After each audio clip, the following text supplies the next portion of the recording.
All right, guys, we just had the Hall of Fame game last night. We're getting closer. It's actually crazy how early the Hall of Fame game was this year. It feels like it was just July, but we've got an absolute jam-packed video going through my full predictions, MVP, Offensive Player of the Year, Defensive Player of the Year. We've got Offensive Rookie of the Year, Defensive Rookie of the Year, and Coach of the Year. This is an absolute legitimate jam-packed video. Let's get right into it. Taking a look at the NFL MVP, and not surprising, you've got Josh Allen leading the way with Patrick Mahomes in second. Smart money says Josh Allen should win the MVP this year. If you're going by how the NFL's history's been, it just feels like it's Josh Allen's turn. Although, because Mahomes didn't win it last year, you could also see him winning it. The thing that I'm concerned most about with Mahomes is the lack of weapons outside of Travis Kelce. We'll see if Sky Moore, Juju Smith-Schuster can get it done. The new additions there, but I do like Josh Allen right now. It almost feels inevitable with the development of Josh Allen that he's gonna win the MVP, so he would be my overall prediction. This is kind of boring, I know, because he is the betting favorite, and normally we know how unpredictable the NFL is. Someone plus 4,000 will end up winning it. But just looking at the other guys, Tom Brady, it's just too old. But the thing with Tom Brady, now he's got Julio Jones. We'll see how much he has left in the tank. They have a loaded offense. Chris Godwin, Mike Evans, Russell Gage, and then Leonard Fournette out of the backfield. So they do have a loaded offense, but I'm not thinking Tom Brady wins it. Aaron Rodgers, he definitely has the narrative going against him. There's going to be a ton of voter fatigue. He is going to have to perform so much better than everyone else. And with the loss of Devontae Adams, I see that as extremely unlikely, although it would be crazy if he won back-to-back-to-back MVPs. Justin Herbert, it's a possibility. It is. You have to think, third year in the NFL, it is a possibility, but it feels like Josh Allen is going to get one before Herbert, doesn't it? It just feels like that. Burrow, I don't see it this year personally for Burrow, his third year in the NFL. Dak Prescott, there's just not a lot of wide receiver help. I don't see him putting up great stats. To me, Dallas is going to be a little bit more of a run first with Tony Pollard and Zeke defensive team. Of course, they've got the injury to James Washington recently. Their wide receiver depth is going to be tested with the loss of Amari Cooper. Matt Stafford, it's not going to happen. I see a little bit of a Super Bowl hangover. The Rams are too talented. They will make the playoffs, but I think San Francisco is winning that division, and the Rams are not making the Super Bowl. Russell Wilson, first year in Denver, I don't see it. I see a very good year from Wilson, but Russell Wilson always seems to win the September MVP. He's probably got like 5 September MVPs, but then he always kind of tails off. Kyler Murray, maybe if he studies for more than 4 hours or something, he might. Kyler Murray, I personally don't see it. DeAndre Hopkins out the first 6 games. They lost Christian Kirk. Lamar Jackson, the storyline is there for Lamar Jackson coming back after the injury, but he already has an MVP. I think if it's close between him and Josh Allen, just based off a narrative, because Allen hasn't won one yet, he's been so close 2 times, or I think maybe 1 time, but he's going to get the nod. That's why I like Josh Allen, because Josh Allen, it's a narrative award. Allen's never won it. Jalen Hurts, it's not going to happen. Derek Carr, I'd be shocked. And then looking at some of the long shots that I would maybe place a bet on or maybe like, it's tough, but I'm telling you guys, Trey Lance. If you look at Trey Lance compared to Patrick Mahomes, both of their start to their NFL careers, Mahomes gets drafted, mid-first round in a really good system, is sitting behind an average quarterback in Alex Smith. Trey Lance, the 49ers draft him. He's sitting behind an average quarterback in Jimmy G in a really good system with a really good offensive coach. The parallels between Mahomes and Trey Lance, I'm not saying Trey Lance is going to have a season similar to what Mahomes had in 2018, but it's so similar. And you've got Brandon Ayuk. You've got Deebo Samuel. You've got hopefully a healthy George Kittle. Trey Lance is going to explode. and you've got Kyle Shanahan. That 49ers team is a dark horse to win the Super Bowl, guys. Trey Lance is going to be unbelievable. So he's maybe not a dark horse MVP. It's a little early for that, but I love Trey Lance. Like, make sure you draft him in your fantasy drafts. He's amazing. Any of these, they've got Deshaun Watson. Yeah, you might as well put Deshaun Watson's odds at plus 1 million at that point. Tua, there's a narrative for Tua not to win MVP, though, maybe Offensive Player of the Year. And that brings us to the overall Offensive Player of the Year odds. So with the Offensive Player of the Year, they tend to give it to a running back or a wide receiver. Last year, Cooper Kupp won the Offensive Player of the Year award, while we saw Aaron Rodgers win the MVP. So you can see Jonathan Taylor, after some people thought Jonathan Taylor was snubbed last year out of Offensive Player of the Year. Not surprising, very similar situation to Josh Allen, where he's listed as first. Personally, my prediction, I am going to go with Justin Jefferson to win the Offensive Player of the Year. I could certainly see Jonathan Taylor winning it, but he has the best odds. I mean, that'd be pretty boring to predict him. So I think Justin Jefferson, an absolute star receiver. He recently came out and said he was better than Cooper Kupp. I think that's a little bit delusional, but it goes to show you he's ready to prove himself. He's ready to put up an absurd year. Cooper Kupp wins Offensive Player of the Year last year. It might be Justin Jefferson's year this year.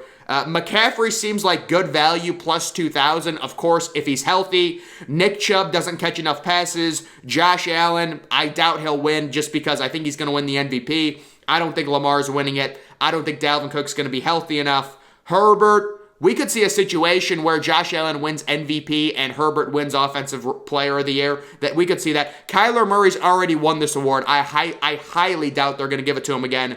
Deshaun Watson, no chance. Aaron Rodgers, no chance. And then some long shots.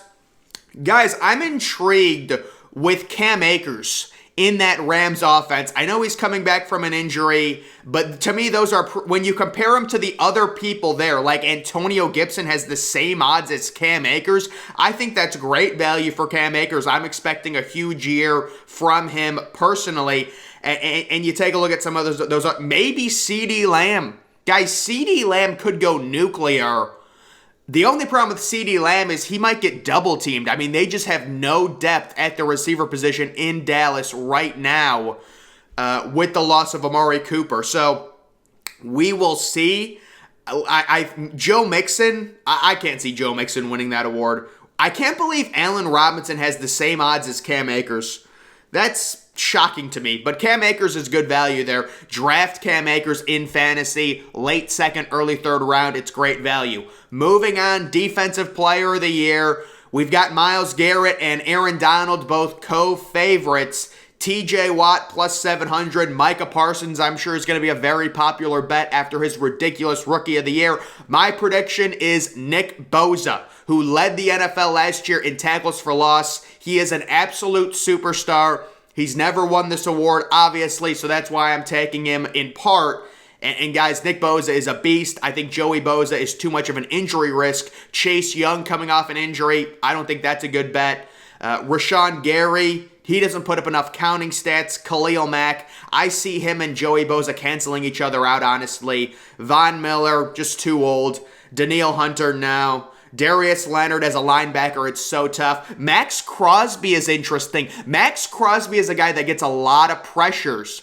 Can he translate those pressures into sacks? Remember, he signed a mega deal with the Las Vegas Raiders last year, so we'll see. And then Derwin James, he has an injury risk. Guys, once again, Nick Bosa plus 1,200. That is my preseason pick for Defensive Player of the Year. There's just some other long shots. The one long shot I would maybe look into, DeForest Buckner is such a good player. It's so tough because he normally doesn't get the counting stats, but I could see a situation where the Colts have like the best defense in the NFL and DeForest Buckner just goes off. So like any of these players, like the best chance in terms of long shots, I saw DeForest Buckner and I was like, wow, it seems like he could have a year plus, 10,000. Maybe, it's possible. He's a really good player. You've got some other players there, but I think DeForest Buckner would be my one dark horse Defensive Player of the Year. He's such an unbelievable player. Just lacks the counting stats. Maybe this is his year to go nuclear in terms of those. Next, we've got the Offensive Rookie of the Year. And just looking at this list, the best safe play to me.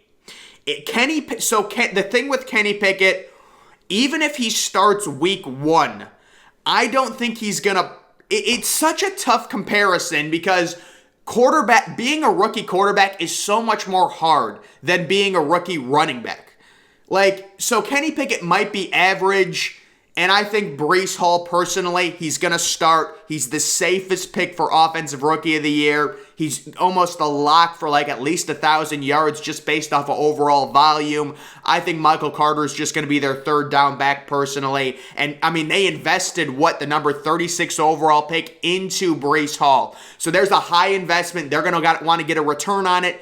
The Jets have a really good young nucleus, so I like Breece Hall as the safest option. He is plus 800. Olave, I don't think he's going to get enough targets. Drake London, I think Drake London will have a fine rookie year.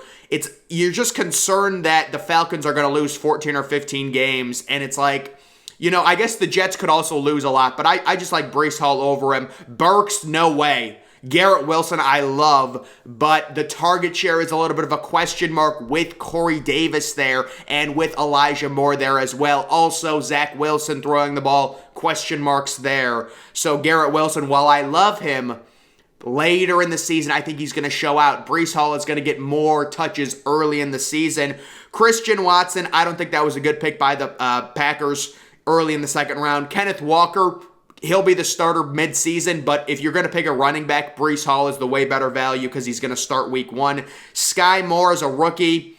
I think they're going to spread around targets with Travis Kelce, Juju, and McCole Hardman. Jameson Williams isn't even going to play until week 5. And then looking at some long shots, the only long shot I would maybe be interested would be Tyler Algier, but that's just a situation where I think Tyler Algier is the steal of fantasy drafts, and I'm drafting him in literally every one of my leagues. He's going to be starting by week 10, but he's not going to be playing early very much. So that's the one long shot where maybe an injury happens and he goes crazy.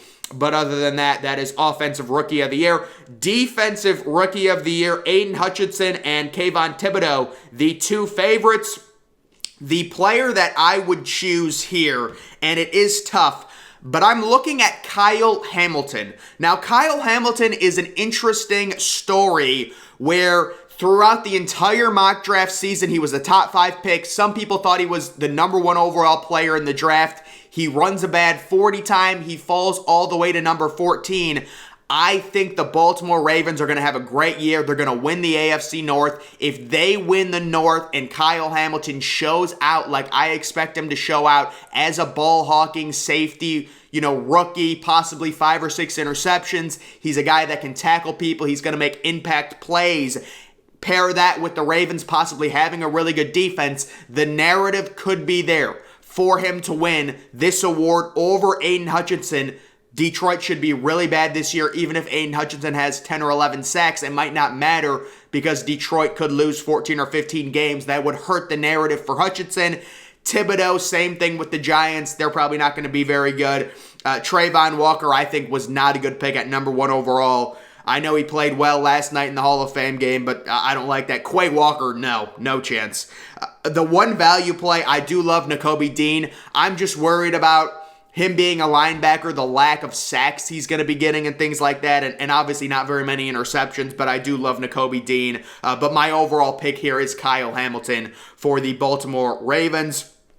And then I believe this is the Comeback Player of the Year award. And you can see Derrick Henry. So this is a very narrative-based award, and it's a shot in the dark, right? And my pick here is Christian McCaffrey.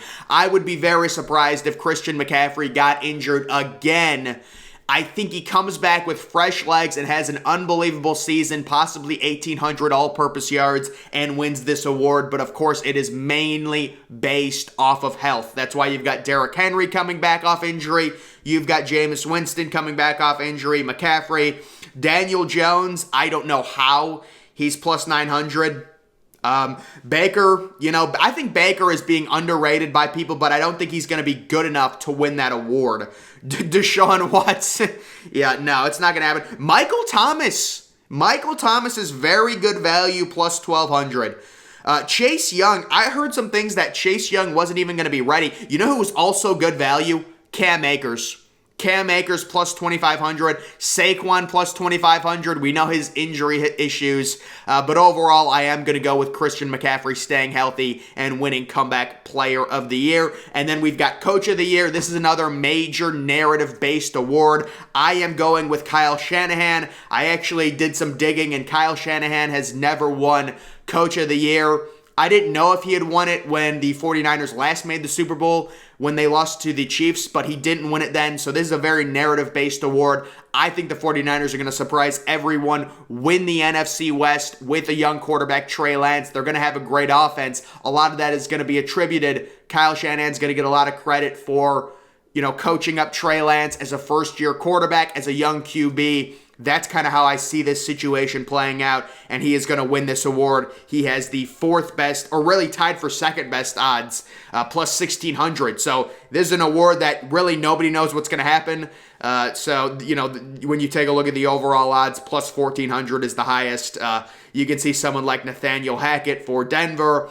Maybe, but really, I think the way the narrative's lining up, I like Kyle Shanahan and this 49ers offense with the young quarterback, the credit he's going to get. So I will go with him to win to win Coach of the Year for my awards predictions for 2022-2023. Guys, that is going to do it for this video. Make sure you're following me on Twitter. Link to that's always in the description. I'm, of course, the Depressed Ginger. Thank you for watching.